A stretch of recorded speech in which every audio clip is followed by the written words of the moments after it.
Brahma Guru Vishnu Guru Devo Maheshwara Guru Sakshat Parabrahma Tasmai Shri Gurave Namaha Akhanda Mandalakaram Vyaptam Yena Characharam Yat Padam Darshitam Yena Tasmai Shri Gurave Namaha.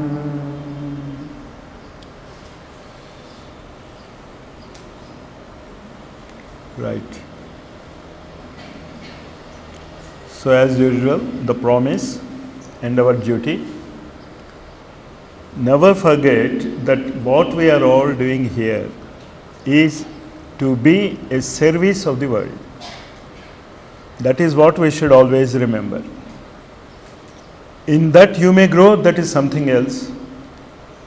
You may get a very high responsibility, that's okay. But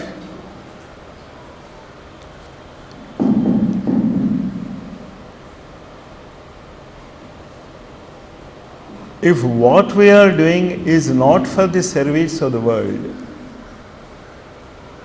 it is of no use.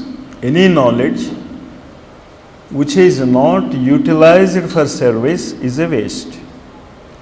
Even our mundane education, not only yogic education. If you read a course in medicine and you don't serve the people, no use.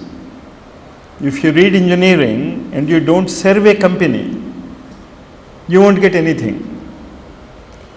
You get a personal profit of a knowledge when you utilize the knowledge to serve somebody. Here also the yogic knowledge is supposed to serve the world. That you always remember. Our orientation is to serve. But you can serve only when you get the knowledge. You can be an engineer after a hard struggle. You can be a doctor after a hard struggle. You can be a scientist after a hard struggle and reading and reading and reading. That is what our Upanishadic seers used to say, Swadhyayan ma pramada. You have to go on reading and acquiring knowledge. Next step. The three madnesses, whatever we have, minimum for us and the rest must be returned to God. That is exactly what is meant by sacrifice. Whatever you have earned, you sacrifice the major share to the world and minimum so that you may continue your life. Next.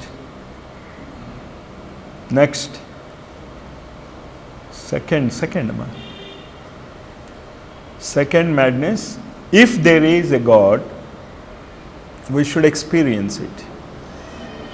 And within a month I have realized that what the Hindu religion says is not false. That is Sri Aurobindo's experience. And yesterday I showed you a slide about the mother saying, what is the use of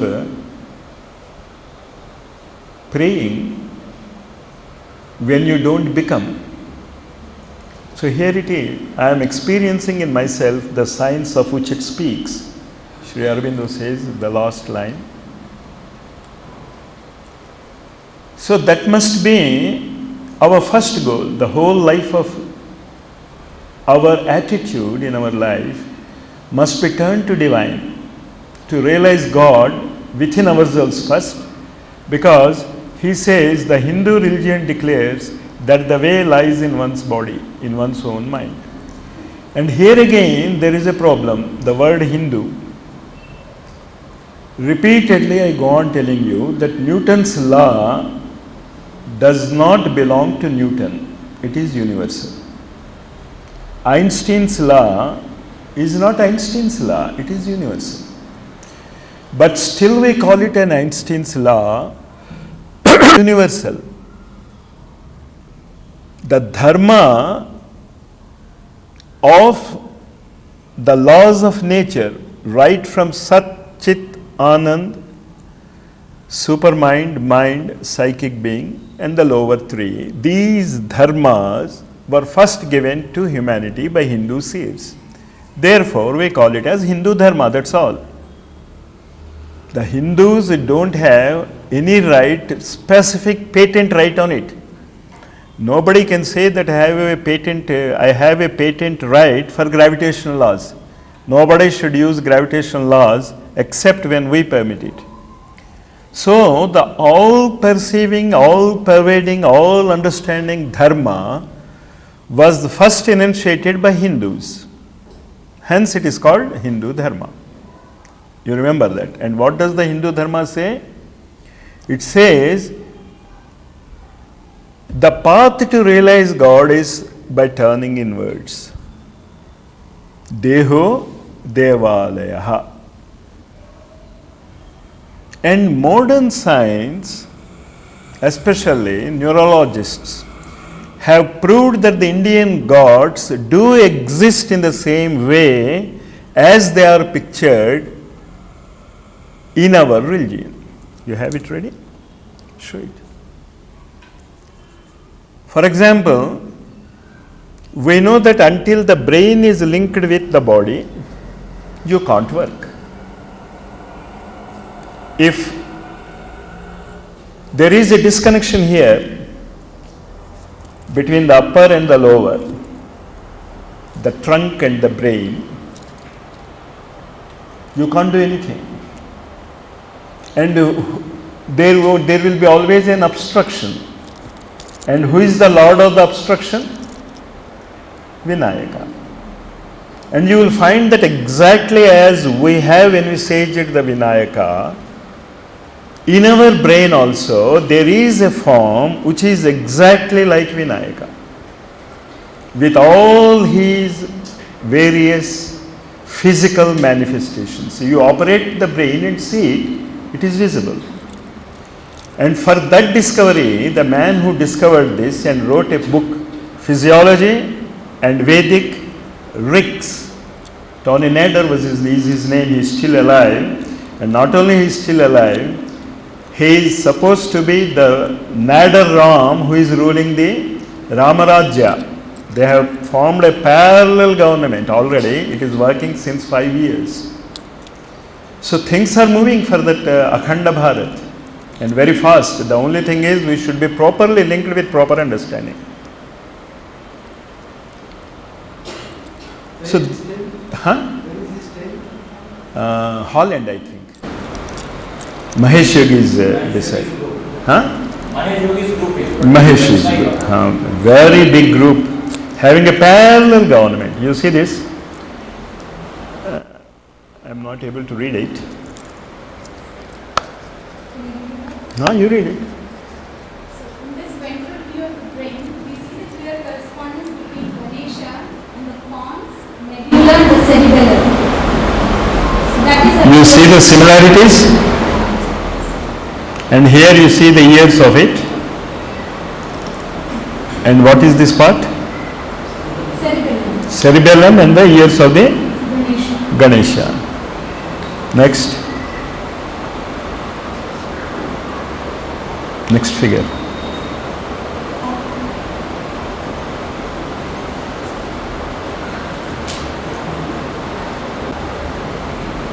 So this is the face of Ganesha which corresponds to the pons in the brain. This one. This is known as the pons. The face, the pons. This is the medulla, and this is the oblongata. Trunk corresponds to the medulla of the brain. You see that? It's okay. Let us not dwell deep into it. Finish it. Come to the second madness. Similarly, he has shown how the various divinities are exactly present as they are in the human body with their ayudhas. This is the Matsyavatara and all that it comes. Don't waste time on that. Go to the other slide. It is only to show that things are going fast in the world, where the Deho Devalaya is being proved by the Lords are inside our body. And of course the third burden is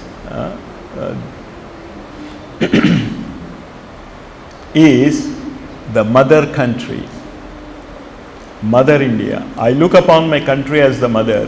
I adore her. I worship her as the mother. What would a son do if he demons sat on his mother's breast and started sucking her blood? If that spirit doesn't come, and talking about Mother India has no meaning. It is only a lip service. And that is why Sri Aurobindo said they are my madnesses.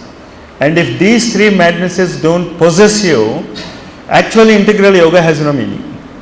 Why? Let us see his dreams. Next.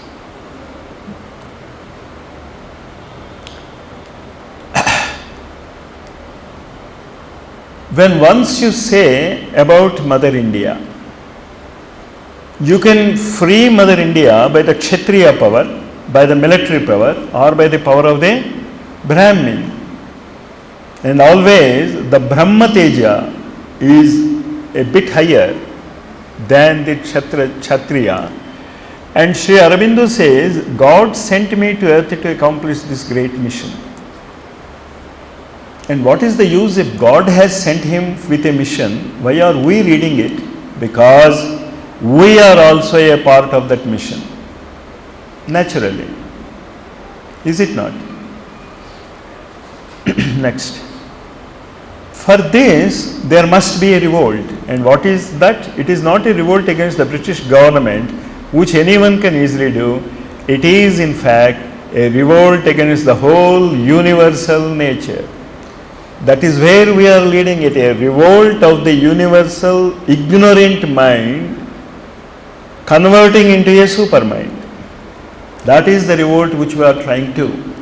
And once you are converted into a super mind, everything becomes a continuity. Akhanda mandala akaram vyaptam yena characharam.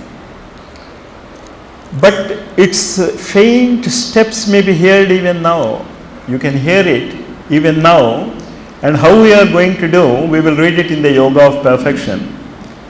But this revolt is what we are trying to do. We are a psychic being. We have to become a supramental being. Then what happens?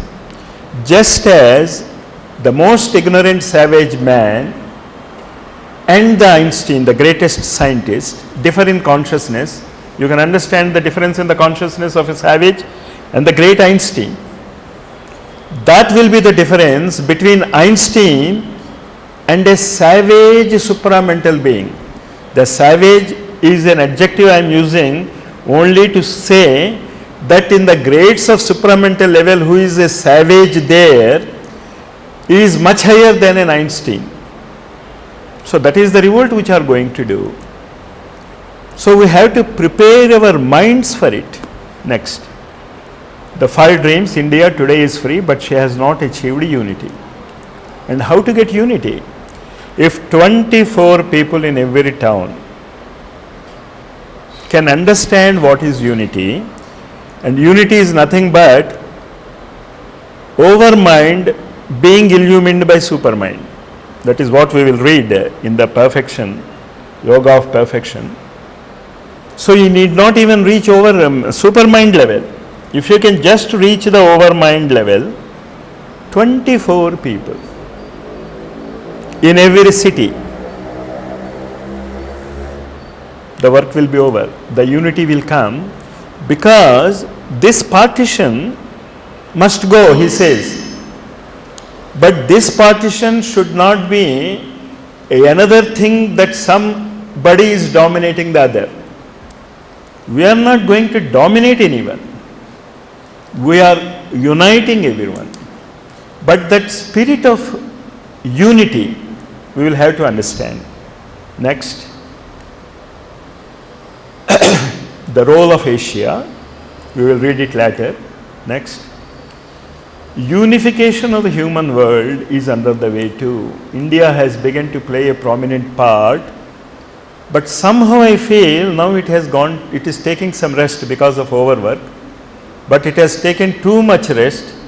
Therefore, we should see that we become again active as at the time of pre-independence days, but not for India's freedom, but for the unification of human world. When he says human world, it means the human family, the entire humanity. Wherever there is a human being is, there we should be connected. Just as we Indians are ruled by the Indian Constitution, and the Americans are ruled by the American Constitution. Similarly, there is a world constitution which is known as unity and equality. This constitution, if you can practice, because it is natural, you understand that the importance is it is natural, and there is a scientific experiment which is known as the 101 monkey experiment. What does it say?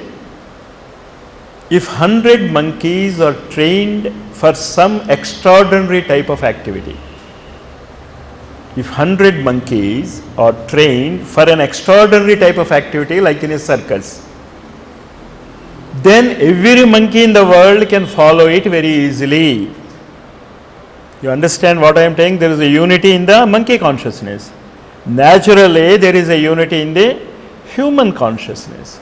So, if 24 people in a city can be trained for this unity and equality, the world is.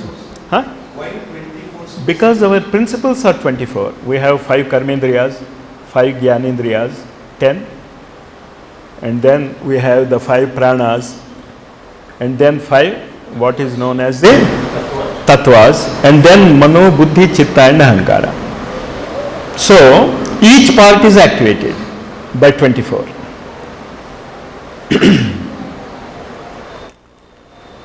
But that is minimum. That doesn't mean if the 25th man comes, he should not be. And if the entire world joins us, most welcome. But 24 is enough. You understood the 101 monkey experiment? And this is true for minerals also.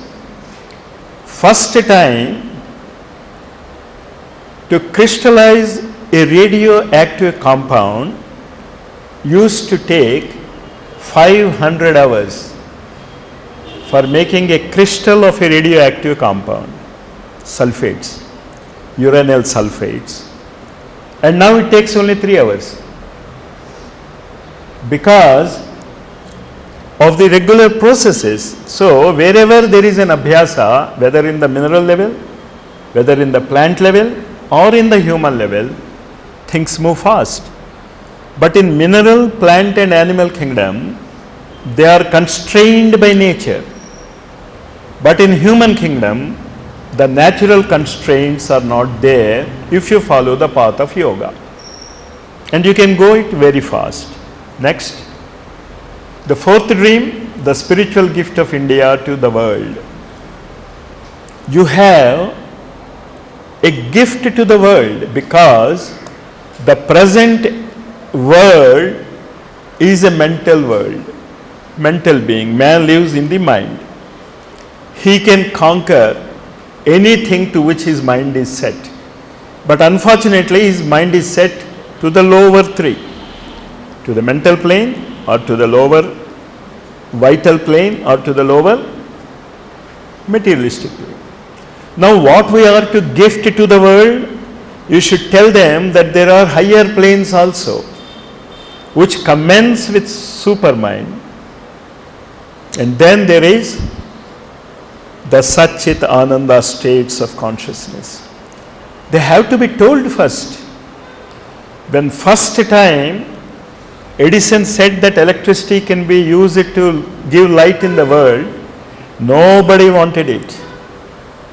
Nobody wanted it. They said it is very dangerous. Then in Melona Park, on a Christmas day, he lighted the whole park. He illumined the whole park, and then everyone came and saw and said, yeah, it is possible. And then after that, it took 100 years for the electric light to come into our houses. You are understanding what I am telling? So don't worry the spiritual gift you are giving to the public if they can understand it or not. If few people can practice it, that's enough. And of course, the last dream is evolution. And this evolution means the mind must be evolved into a super mind, or the manomaya kosha must be converted into a vijnanamaya kosha. The super mind and vijnanamaya kosha are synonymous. The pranamaya purusha, the manomaya, who is mother. Again, we do the same mistake which happens to the ignorant mind. We take the body as the consciousness. When we say Sri Aurobindo, Mother very clearly says that it is the body which was inhabited by you. In the relics, what do we write? We don't say that the relic is Sri Aurobindo. The relic is that which inhabited Sri Aurobindo's consciousness. But the relic also becomes very active because of some supramental vibrations, which we call it as prophesizing. Many yogis can do that, a very lower overmind aspect of prophecy. Many people come and ask me, Guruji, when will I marry? Guruji, when will I pass or not? I say, I am not that type of guru. I don't know. If you work hard, you will get the result. If you pray well and read well, you will pass. You are understanding what I am telling? There are various levels.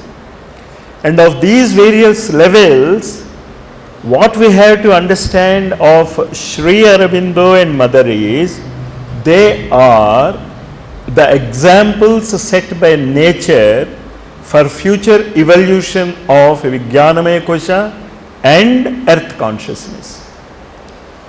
Or when the Vijnanamaya Kosha descends into the planet Earth's each cell, that has been done now.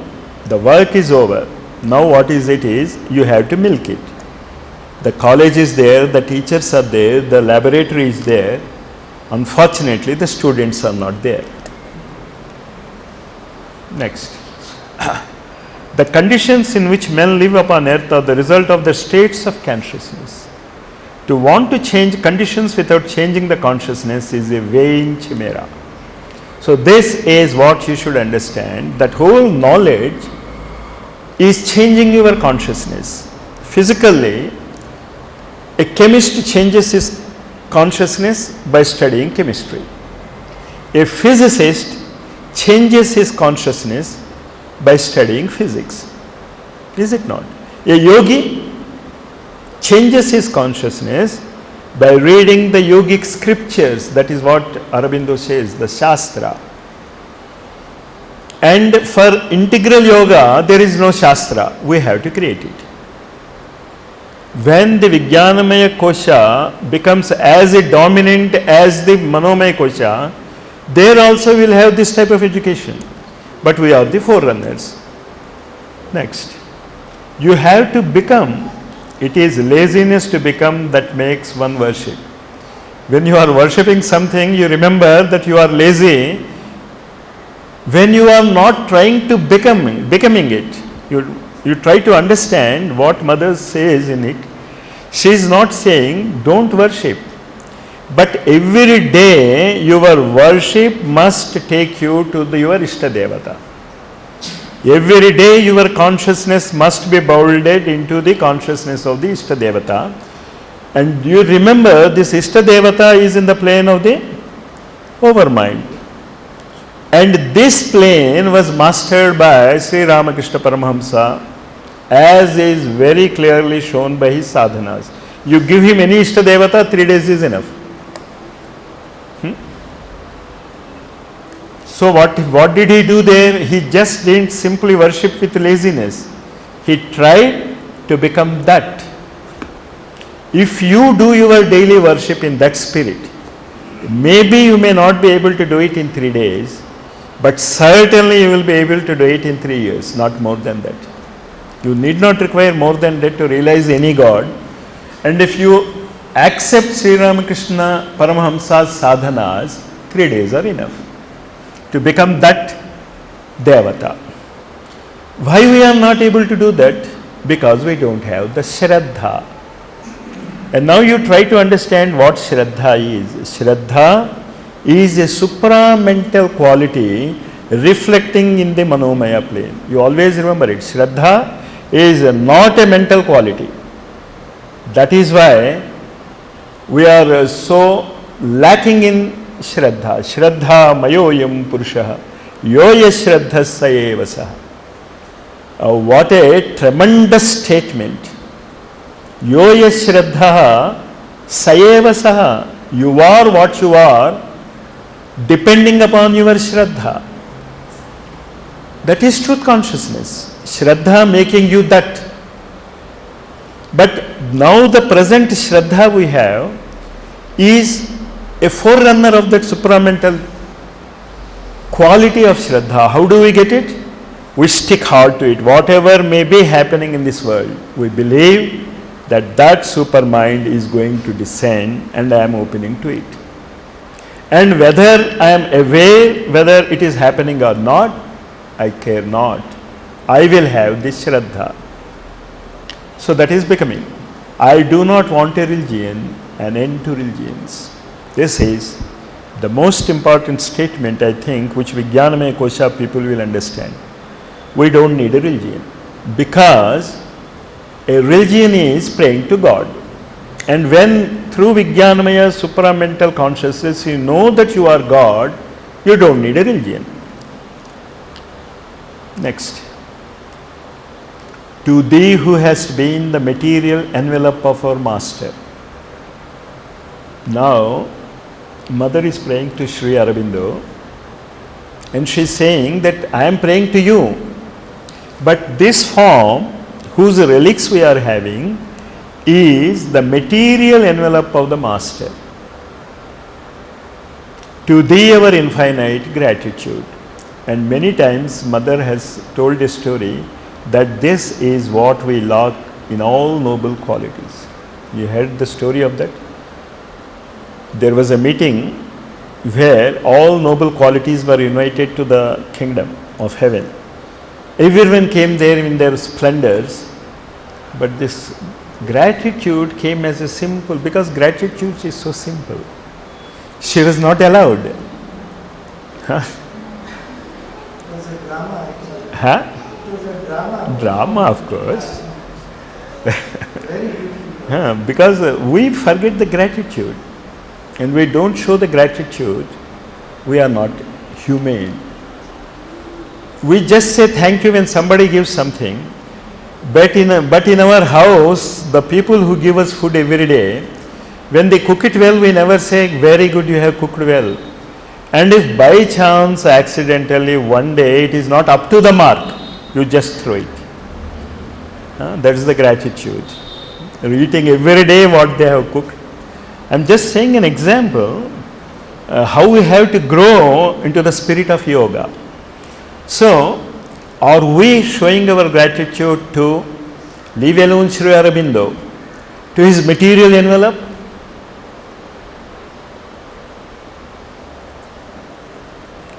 Can I make my point? You want to be always where your lover is it not? And if the material envelope, the relics are here, where should you be?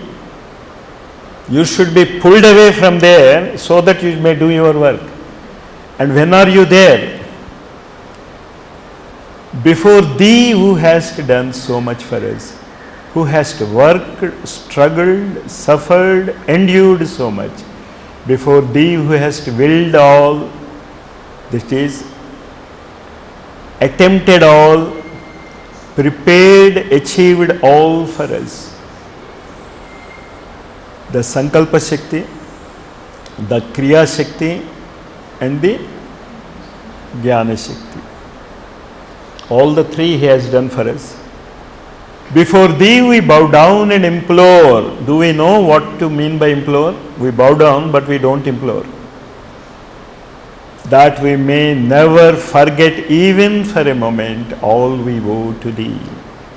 So that must be our hearts. I don't know what we say, a sorrow or a pang, whatever you name you give that feeling. Next.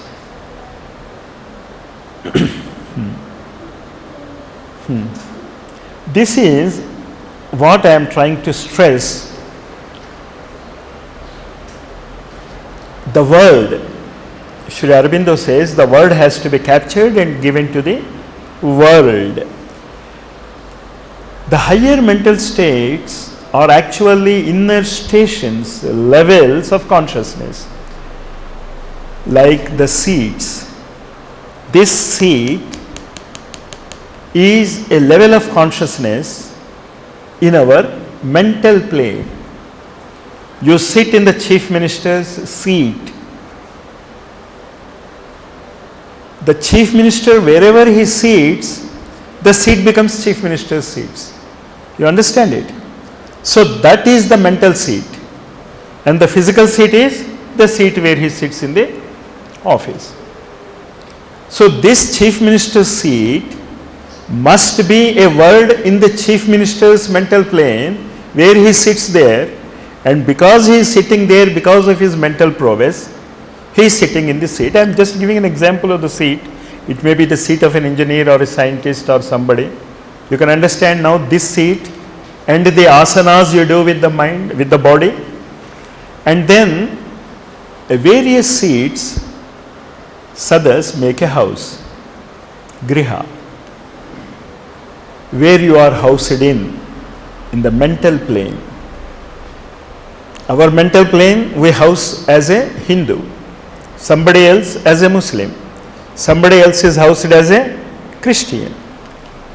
Those houses becomes the devalayas, and the devalayas become the nucleus of the towns. Places or statuses, dhama. Dhama are the multi-storied buildings we are having. So our higher mental plane is working. It is reflected as a multi-storied building in the physical plane, but we are not aware of this connection. And Sri Aurobindo continuously emphasizes that there is a continuity of consciousness from Sat to the matter. It is a continuity where the various levels come down, but they just come down, but the source is that. So for the multi-storied statuses, what is the consciousness which makes you stay in a multi-storied building? Do we know? No. We are forced to stay there because of various other constraints. But these are the higher mental states which we have to understand. That is why I am saying reading this book once is not enough, twice is not enough. Maybe 100 times you may get the crux of it. But these slides you concentrate. And the footings, the padam and padma are almost what we call are synonyms. So it is the lotus consciousness of the Guru which we catch hold when we pray for when we touch the feet of the Guru. You should become conscious of the lotus in which the Guru is seated, the padam. Earth, the bhumi, dwelling places, the chiti. And this lotus I will explain in the yoga of perfection. Sri Aurobindo has explained. Next. But the sadhaka of the integral yoga has to harmonize all. Go back. You see 1, 2, 3, 4, 5, 6. You have to harmonize all these states of higher consciousness in integral yoga. So you should be aware of what these consciousness mean. These are the names given to various levels of our consciousness in higher mind. And you understand what is a lower mind and a higher mind. Lower mind is a time conscious. Higher mind is infinity conscious. These are the levels in infinity conscious. And this is what I want you people, let us join together and read this book with that spirit. This must be our purpose. If we understand it, just the 101 monkey you remember, if you understand it, it means majority of the human beings are understanding it. And our Vishwarupa, Shatashodha Sahasrashaha. If you understand it, if you really understand it, not just writing it and memorizing it and vomiting it out, but if you really understand it, be sure that 100 people also will understand minimum, and maximum Sahasrashaha. And after that, it goes on. So next slide. But the sadhaka of the integral yoga has to harmonize all. All means those higher plane conscious words that may become a plenary and a equal unity of the full realization of Satchidananda. Here the last difficulty of mind meets him, its inability to hold at once the unity and the multiplicity. The multiplicity is based on three things: Brahma, Vishnu and Mahesha. Brahma means a creative process, Vishnu means the sustaining process, and Mahesha means the dissolving process. Gurur Brahma, Gurur Vishnu, Gurur Devo Maheshwara. These are the three gunas, Sattva, Raja and Tamo also, which creates the multiplicity. But you should know also the Akhanda Mandalakaram, the unity. So these two shlokas of Guru Stotra is the basis of integral yoga. You know the multiplicity and you know the unity, which strings the multiplicity as if Sutre Manigana, as the beads are threaded by the thread. The one unity is threaded into all these souls of human beings. Next. Next slide. Now, the explanation part of this one becoming many but still being one is something which can't be expressed in words, and therefore a symbol and a legend. What is this title given to any book? Huh? You remember this, a symbol and a legend. And Savitri is the light of the sun falling on earth. That is what Savitri means in Sanskrit. Swayateti Savitri, which flows down, is Savitri. So when the light of the sun, and what do you mean by the sun? Not this physical sun, even though he is the manifestation of the truth consciousness. If you want to have a manifestation of the truth consciousness in the world, sun is the best symbol. Or you can say, as you are the manifestation of your psychic being in this physical world, the sun is the manifestation of the Vijnanamaya Kosha, the future coming Purusha. We have the Manomaya Purusha now. When we go to the supramental Purusha, it becomes Vijnanamaya Purusha. And now I read this. The difference, not easy to define except by symbols, may be expressed if you take the Vedic image in which the sun represents the Vijnana and the gnosis means Vijnana, and the sky, mid-air and earth, Prudhvi, Akasha and Antariksha. The three lower planes, mind, vital body and material body. Sky, mid-air and earth, the mentality, vitality and physicality of the man and of the universe, living on the earth, climbing into the mid-air or even winging into the sky.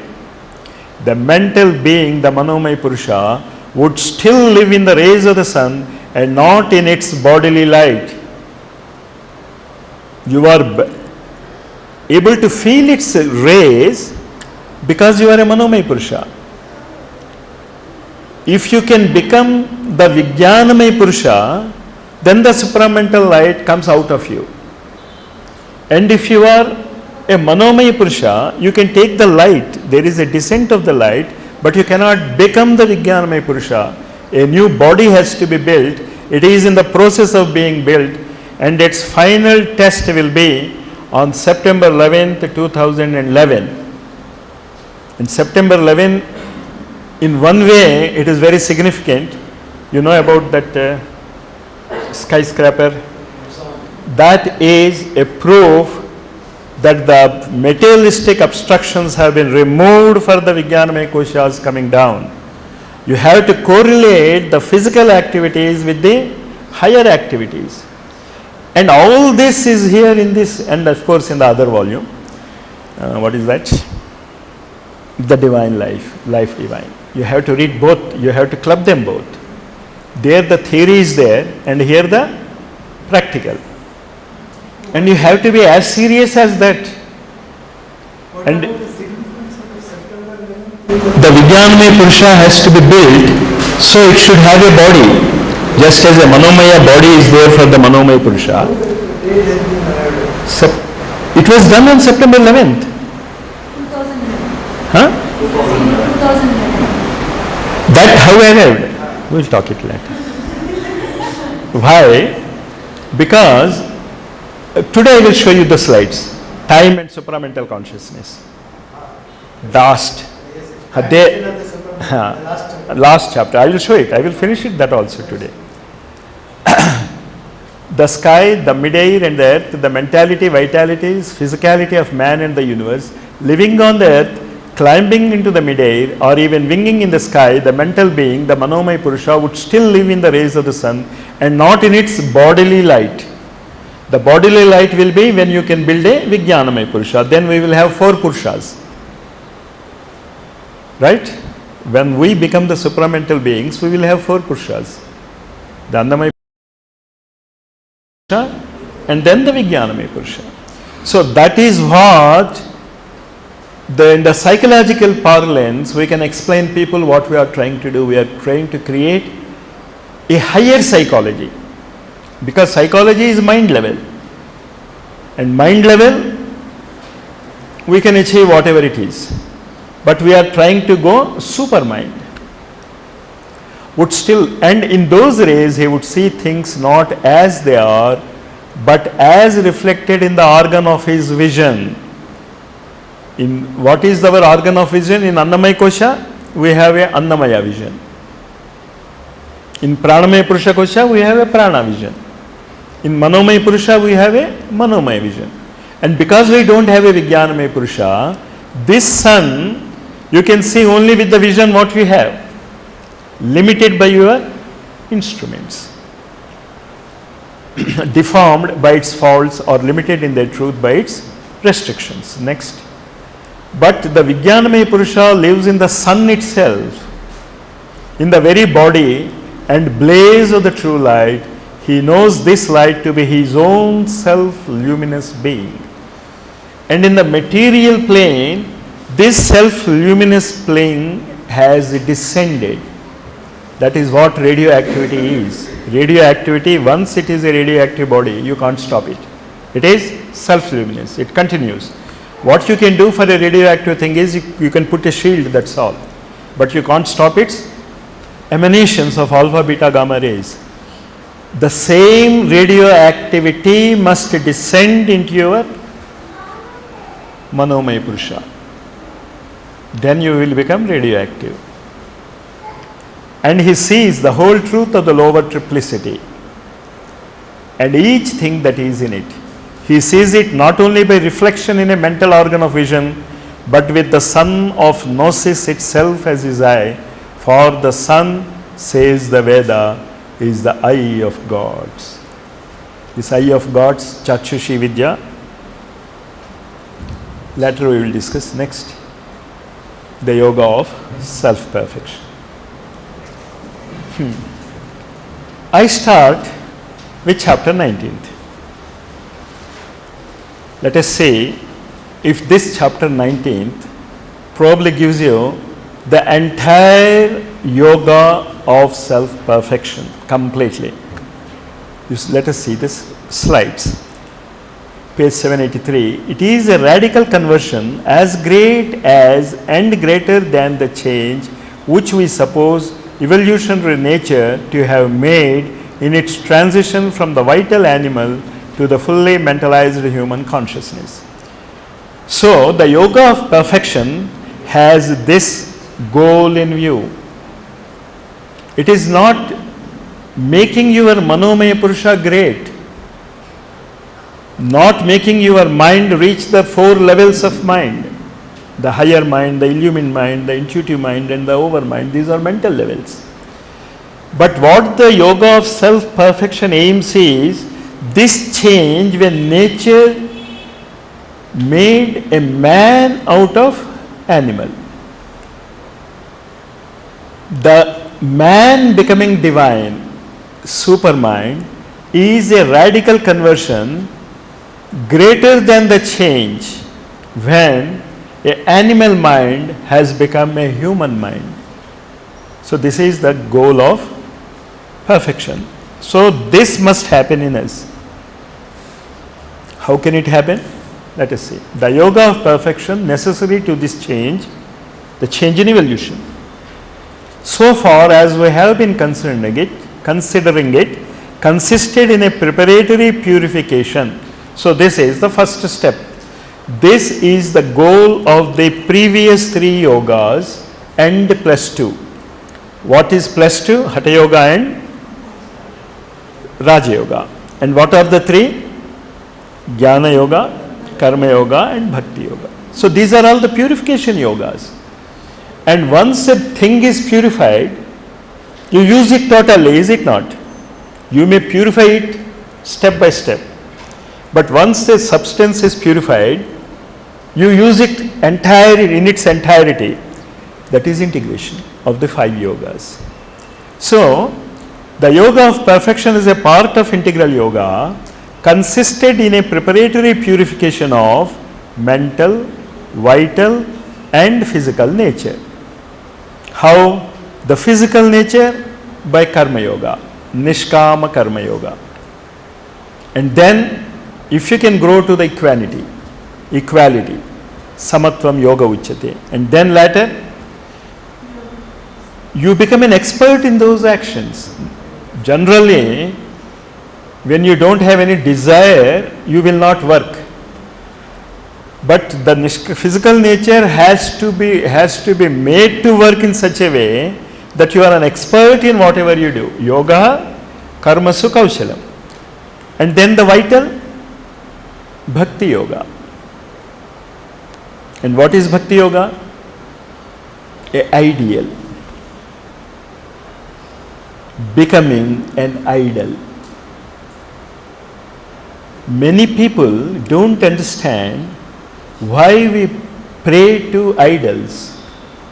And many times we are criticized, and the more he says he is intellectual, he criticizes the idol worship more, which is wrong. Because an ideal always becomes an idol of perfection. There are 3 words which we should remember: idea, ideal and idol.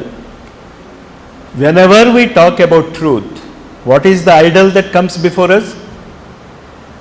You remember anyone? Truth? Satya? Why Harishchandra? So the ideal of truth has become the idol. And don't you think that ideal becoming an ideal is a higher evolution? So all our gods are ideals evolved into an idol. Rama Vigrahavan Dharmaha. What is Rama? The idol of Rama? Dharma incarnate. What is Dharma? The Maryadas, the limitations.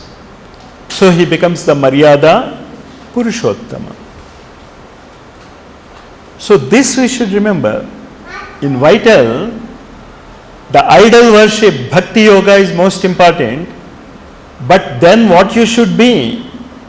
You should become the idol. When Sri Ramakrishna Paramahamsa was practicing the Hanuman sadhana, he said that he just couldn't live in houses. He has to jump into the trees. He lived in the trees, and what happened? He grew a 6-inch tail also. So that is the real worship, Bhakti Yoga. And all other bhaktis are what mother said, laziness. So let us not be lazy in the idol worship, in the Bhakti Yoga. So this is Karma Yoga, this is Bhakti Yoga, and mental Jnana Yoga. And in Jnana Yoga, the higher yoga I have given you, worshipping sun as a supramental knowledge being. You are not worshipping this sun, you are worshipping that sun for which this sun, the physical sun, is an idol. Am I clear? So that is the basis of sun worship in Egyptian as Ra, or our sun worship. But now what it has become? You just bathe. God only knows what you are doing like this. I am not criticizing it. The habit is right. The karma, kanda aspect is right. But the bhakti and jnana are missing. So add them. And then a liberation from the knots of the lower prakriti. This is the tantric aspect. The tantra says that there are 3 knots in our being. I am not saying in our physical body. There are 3 knots in our being. They are known as the Brahma knot, Brahma Grandhi, Vishnu Grandhi, and Rudra Grandhi.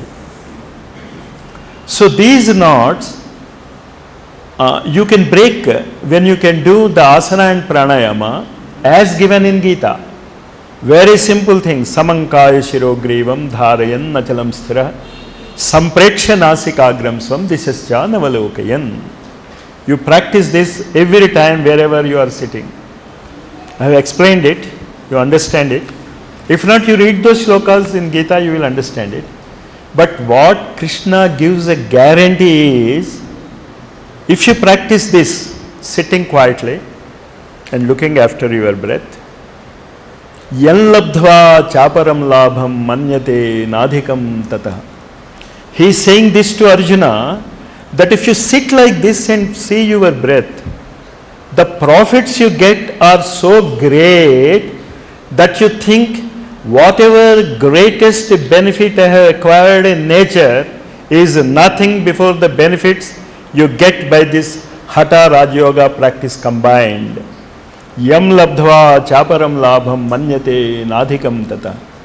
And when Krishna is advising us to Arjuna, I think he is also advising us. You are supposed to do it. But the Karma Yoga, sitting and seeing the breathing, must be linked with Bhakti and Jnana, the integration. So Hatha Raja Yoga linked with Karma, Bhakti and Jnana. So the first step of an integral yoga is the 6th chapter of Bhagavad Gita. What is it? Dhyana Yoga or Atma Sanyamana Yoga. So you have to practice like that. We have so many scriptures, and here in the previous slides I have shown you that for many months you have to practice on Gita. Sri Aurobindo himself has said, a scripture, you find out where that slide is. If in computer probably it is very easy. You type Gita and Control F and you will go to the slide. But going to the slide is not enough. Understanding the slide's message and practicing is enough.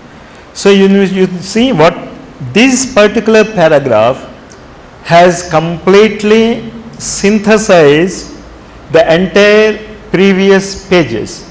How many pages? 780 pages are completely integrated in these lines. We have read all these things, is it not?